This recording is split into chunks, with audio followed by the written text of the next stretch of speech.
it just keeps coming up. It keeps playing the whole manifestation thing. And when we want something and we see that it's not really manifesting when we want something. This is something that I have very much experienced in my life. Wanting something, constant focus. I'm really good at focusing. The focus on that thing. And then you go into the feeling. What does it feel like to have it? And I even will do, the manifestation practices of actually exposing myself to a physical thing, being in it, a new car. I'll go to a car lot, whatever. When I was manifesting South America and going there, I was looking at YouTube channels on Brazil, on Peru. But when I reflect on how did I align with those things, I let go and I gave up. Yeah. I moved into something else. And then this reflects to me on my last Thursday's meditation that I had in the energy enhancement system at the Roseburg Center.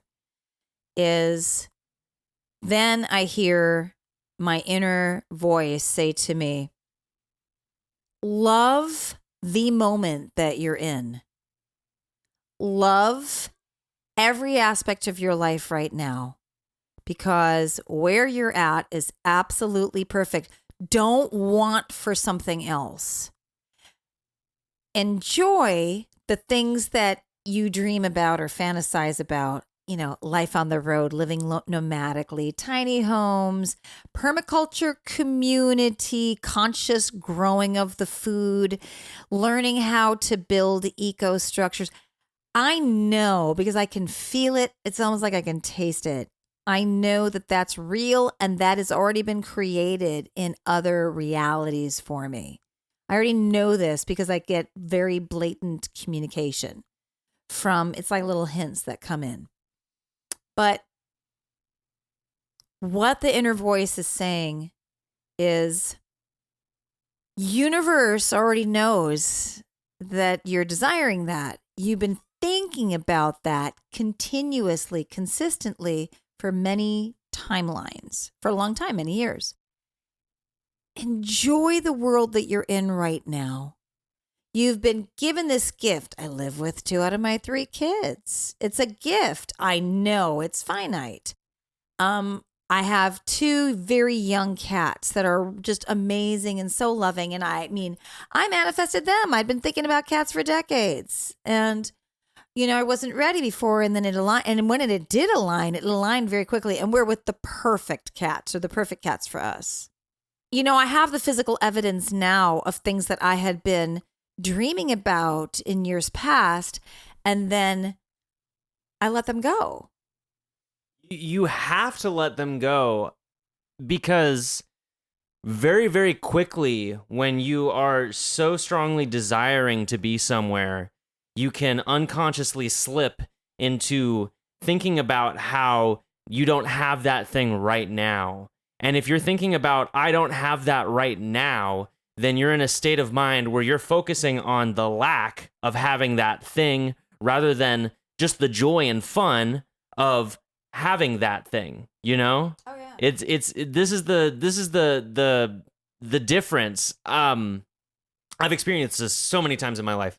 I said a few months ago that I wanted to play a show on my birthday, right? And so that's right. I remember that. I said, I don't know if I said it to you. I said it to all my friends. No, you told me. I said it to all of my friends, and I was really making it out to be like kind of a thing. I have a tendency to do this a lot with creative things. So it's kind of, I always get this reflection creatively, and I guess I just started paying attention to it recently, finally. But I was like, I'm going to play a show on my birthday. And I was thinking about this show on my birthday. I was like, yeah, it's got to be good. It's got to be great. It's got to be all these things. Like, I want this. This is what I want. I desired it. I feel it, But sure enough, soon enough, it just becomes like, okay, well, how am I going to do that? Like, what am I going to do, like to get this show on my birthday, right? So I'm giving it a timeline, and I'm like, okay, I'm getting closer to the timeline.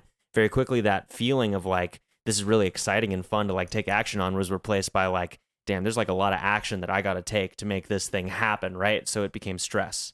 So I was like, damn. So then I just gave up.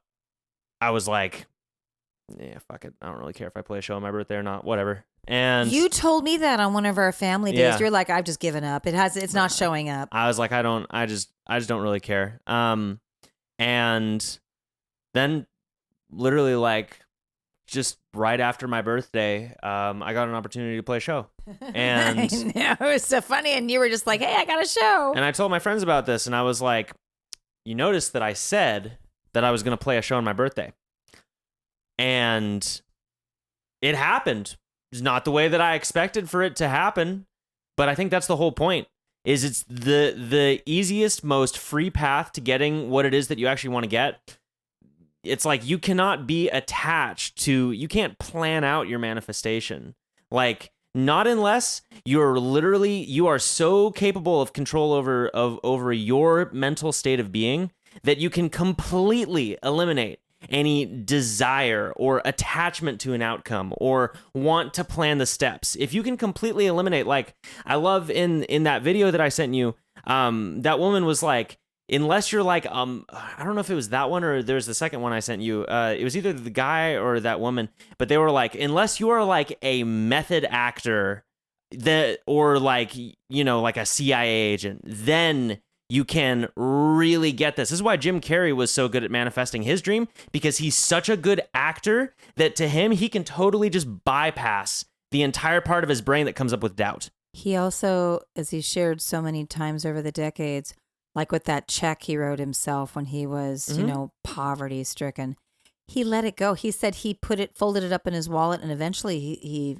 started to forget about it. Right, but until he hit the $1 million, and then he found it. This is what I'm saying, because so many of us are when you experience, you know, a sense of lack, that feeling can become your norm, and so it's like the things that you don't have the way that you want, it's like then you focus on that. It's the exact same thing as like pessimism versus optimism. It's a glass half empty perspective, you know? I don't have money right now. And you can even say, I know I'm going to have money in the future, but if you know that you don't have money right now, it's going to very quickly turn into, well, what is going to get me money in the future? And then it's like, well, you don't know. You have no idea. Why does it really matter? It was so much better to just be like, I don't really care if I have money or not. And then if you don't really care if you have money or not, then maybe that part of your brain that spent all of its time worrying about getting money is then going to free itself. And then you're going to pick up a hobby that you really love, and you're going to start doing that hobby more and more, and you're going to post something that you do out of passion, and that thing's going to get like millions of views. And then all of a sudden people are going to come in, they're going to be like, oh yeah, this is awesome, where can I get this? And you're like, oh yeah, here, yeah, have fun, you know? And then all of a sudden you've got all this money, and you're like, wow, I got all this money, but I wasn't thinking about money at all. You were thinking about what you were passionate about. You were thinking about something you're passionate about. It reminds me of several things. First of all, when there's this little fun game that I have with my system job, and I literally just have the focus in my mind of the errands the place I need to go to get, you know, the health food store to get food. And I notice that the deliveries will kind of align to those locations. And I literally just think, and it's become a fun game for me. It's a testing ground for me to be able to finely tune this manifestation game. And it's, well, I need to go over there. And it's fun for me to go into the health food store. The fun aspect is key. I feel like the fun aspect is key for everybody with manifesting. If it's not fun, then it's going to be further away. Yep. And if you are trying to manifest something, here's another key point I was going to say. If you are trying to manifest something, but you're still focused on the past, woulda, coulda, shoulda, or you're focused on the future, grass is greener over there, you are going to loop your current lack, disappointment, dissatisfied, frustrated experience in life. Something I share so often with my clients. And instead, what I have learned, focus on something, the fantasy of it, the tangibility of it. Oh, that would be fun. That'd be fun to do that. Like I literally, while I'm doing the system job, I can give myself, because it's kind of mindless. I can give myself the fantasy dream time, and I talk out loud as if it's already in a timeline that's happening. I talk as if, I already have that 2-bedroom, 2-bathroom, 5th-wheel RV and that 6-seater Dodge Ram truck to haul it. I can see the colors. I know what it feels like inside. I've also been in a 5th wheel and I've been in a Dodge Ram, so it really helps. And I do that. I literally will do that. I'll go to the physical things and go, this is mine. I have this. I'm confident and know because I desire it. Therefore, it's in my life path. Yeah. So I have these levels where it's in my life path. Let it go. Like I wanted all of us to live together years ago. And then it was like, well, I know Colby's not going to probably want to live with us because he's a young adult. He's going to do his own thing. But it's the desire was there, but I always let it go. And then here we are. We're all living together. It's an alignment. Yeah. And I've had all kinds of little things like that where I'm like, no, I'm going to let that go. I'm going to focus on something else. Focus on your now. So I have these big, life things, and I know that it's in my life path. And then there's little things like my system job where I will, I'll go, well, I really need to run these errands. Like I wanted to go to the Eugene Saturday Market on Saturday.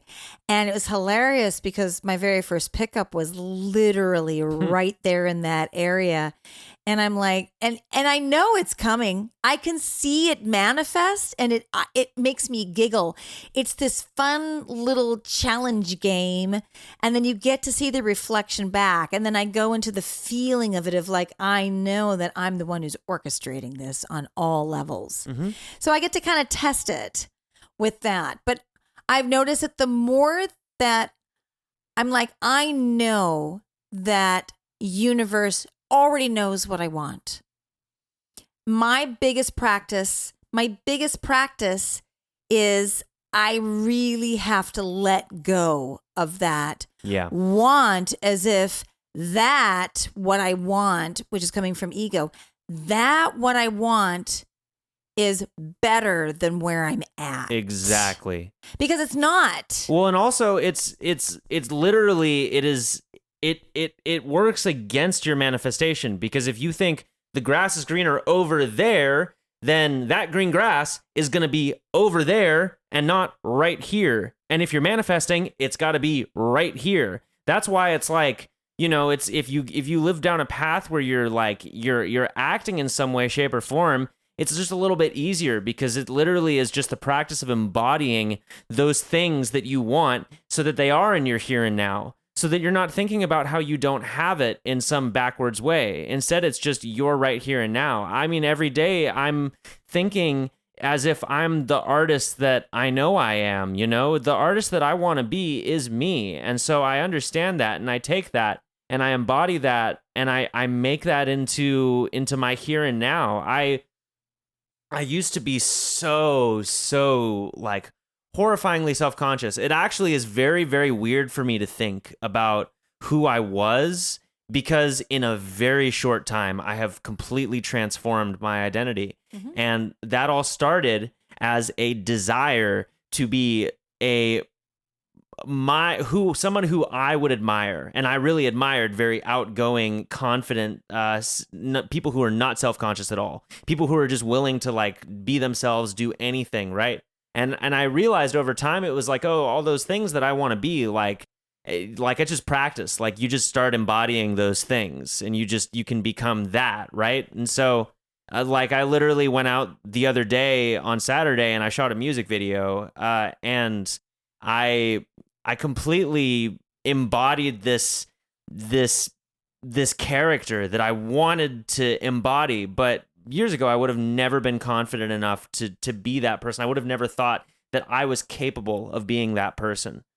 But you're capable of anything. And this all starts internally. Even if you're thinking about something external, I want that thing. I want this situation in my life. I want to have better skin. I want to be in better health.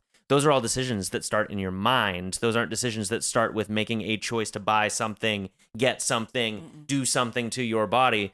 That's something that happens up here. That starts with you saying, I've already done it and I'm good. And it doesn't really matter if I still see that thing because I know it's temporary. It's going away. And then it happens. No, it does. It does happen. I have changed my physical body, as you know, actually quite quickly. And when we come into more of what's the word I'm looking for? Not pliable, mutable. Mutable might mean the astrological term of mutable might be a really good. And I mean, I'm a mutable dominant personality astrologically. I find in the left brain can come in very handy with this as well, because the body is mostly water. It's mostly fibrous, gelatinous water. It changes very quickly all the time. So when I am looking at changing my body, because for me, it's fun to change my body, but I also know the body just changes naturally anyway. But I've noticed that through the mental body, I can direct that change. Yep. And I changed my body in the middle of the marriage to your father and towards the end out of fear and protection. And I didn't like that I had done that. I didn't like that my mind had that influence on it. And when the marriage was done and he and I were no longer in the same space together, I decided that I needed to change my body back into a body that I felt free and beautiful in. And it literally took 3 months. Yep. Took 3 months for me to change my body. Shocked people. Shocked them. My favorite word right now. Gobsmacked. I like that word. I know, gobsmacked. It's very British. It's very British. I just gobsmacked people, and they were just like, what? People I hadn't seen for 3 months, they were like, oh, what? And I literally used joy. I discovered that joy, love, elation, and fun manifests much quicker and more favorable than fear and protection do. And I manifested a completely different body for myself in 3 months using fun and joy and elation and love. And the fun of focusing. This is the thing that I find that people who want to lose weight or look a certain way based upon media influences. They are unsuccessful with this. And a lot of them come to me for sessions and they are still very Hollywood media influenced. And I share with them how I change my body. You can't be influenced by that at all. No. You literally it has to come from within you. The change of the body has to be internal. It has to come from self-love. All manifestation has to come from self-love. Yeah. Otherwise, it's pointless. I highly recommend that anyone because I think that one of the big struggles, this was something that held me back personally, and I've seen it ever since I've figured this out, I've seen this in everyone, that I encounter in the world pretty much. Everyone that I've met, aside from a few people who have figured out this in themselves and made this change, they're all repressed from experiencing their true manifestational ability because they let their imagination be hindered by the confines of things that are presented to them through media. Not all media is self-destructive, but a lot of it is, especially a lot of the media that is considered to be serious and important. In fact, all the media that's considered to be serious and important media, it's BS. That's the media that's the problem, because it teaches you that you live in a world where things need to be treated with respect and you need to respect authority, and you need to respect basically all these made up things that don't really exist at all. And it creates a lot of pain. It creates a structure of pain and suffering and repression inside a person. Well, sure, because where you become paralyzed. Because there's a small group of people that want your money.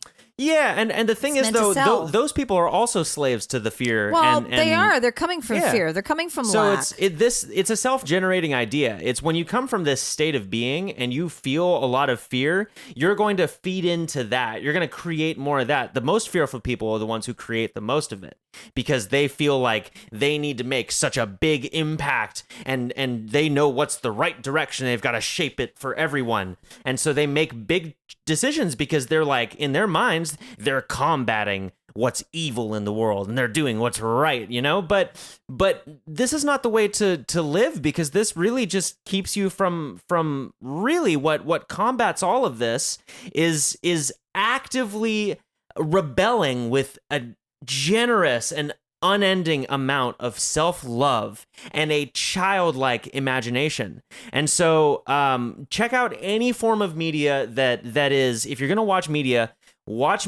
that is like super imaginative. Like, kids shows are great at this. Like Mr. Rogers' Neighborhood, the Bob Ross show is one of my favorites because this is media. Bob Ross. Bob Ross, the painter who did all those late night paintings. Oh my gosh, on PBS you're talking about? Yeah, him? because these are all people. Bob Ross, he fought in the Vietnam War. He had massive PTSD. He came back, painting was transformed his his entire life. It did. Through finding and reconnecting with his childhood. And then he made a show out of it.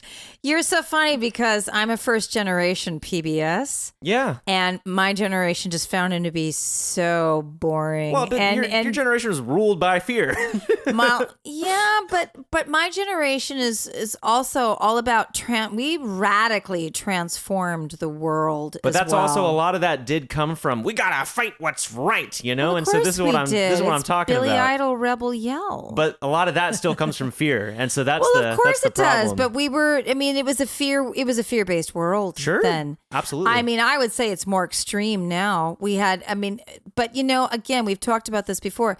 In the 1970s, we went as humanity into a level of denial in order to find a break.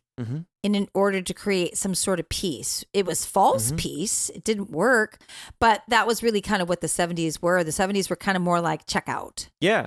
Let's just check out and let's, flower power. But it's also let's act like everything's okay and disco and do the hustle. Just go do the hustle. Then look at the impact that sort of thing made, though. It's like that's the track that started it all, and that's where you have to go. You have to go there in order to find your imaginative power, in order to manifest the life that you want. You can't be bogged down by all these worries and concerns and having to fight against things that are oppressing you. Those things, they aren't really doing anything to you. Because if you look at your life and you look at what's around you, then you find all of that power. Just imagine being like, the reason why I bring up like someone like Bob Ross is because it's just a show where he talks about like being kind to people and paints the most beautiful pictures out of like nothing. PBS was new then. Like Sesame Street was created the year I was born in 1968, and literally Nana at 1969 plopped me down in front of the television thinking that was going to be healthy for me.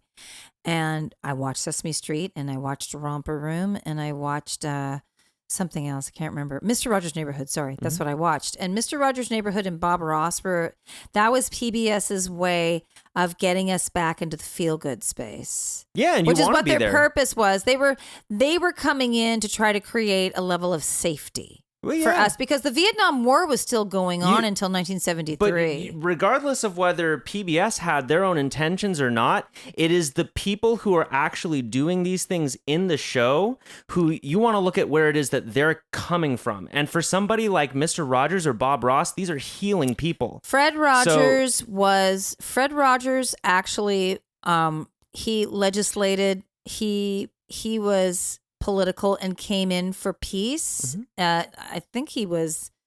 know he was in Capitol Hill. I know he went there. I can't remember the exact article that I read online years ago. And there's pictures and video footage of him. Oh, he was fighting for children's peace, fighting for peace with small children. and the educational system. I'm remembering that part. But like that was his whole focus in life was we need peace on this planet. And that was a counteracting of the war.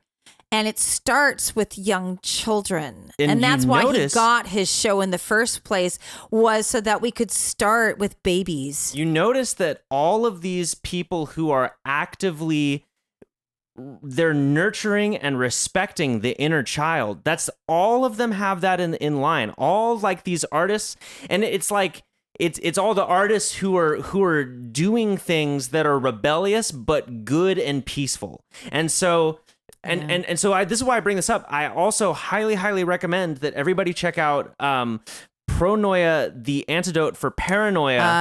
Pronoia is the Antidote for Paranoia by Rob Bresney. Rob Bresney, the astrologer who did forever in New York City free will astrology columns. We mentioned him in our astrology podcast episode. Rob Bresney had a big impact on my brother and I when we were first studying astrology in the late 1980s. And he is incredibly knowledgeable, and he really understands the psychology of astrology and how you can really find and heal that wounded inner child and do the inner work as well and come into that spiritual enlightenment within you. This book is not, he hasn't mentioned astrology once in it. No, that's his non-astrology book. I think it's a book that like anyone who is feeling the call, especially people who feel very distant and unable to connect to any sort of love inside themselves, who feel like they're severed from their imagination, who feel like they desire to reconnect with something that they lost in their childhood, need to read this book, because this entire book is just about understanding the fact that all of these problems that we create in the world, they're all just that, created by us. And the only way to live and find a sense of true happiness is to just say, fuck it, I don't really have control, so I'm going to live a absurd sort of lifestyle where I do just absurdly good things. And right now, where he wrote this from years ago, is it still applies to today. He wrote it decades Absurdism, ago. Ethically good absurdism, to just be like, to just come from love all the time, that is the modern day counterculture rebellion, because that is against the status quo. To be loving of everyone, to not let your ego get hurt, but instead to just constantly give all of this love all the time, just because you love doing it for you, that is against what everyone will tell you. No, everyone that you pass on the street will be like, what? That's weird. I don't know. No, I'm not going to forgive people. No, I'm not going to go out of my way to tell a stranger that I love them. That's weird, because that's the status quo that we need to fight back with love and joy and compassion. And all the people who are doing what they love and have found their way to that path, especially in today's world, they overcame the blockages that severed them from their child, the child that is just welcoming everyone with open arms and saying, no matter what, I love you. Let me express it in my own weird way. No, and I was just talking with Andrew Justin on the phone about this, my friend and client and student. When we were talking about, I was sharing with him, because he's always doing these leadership courses, and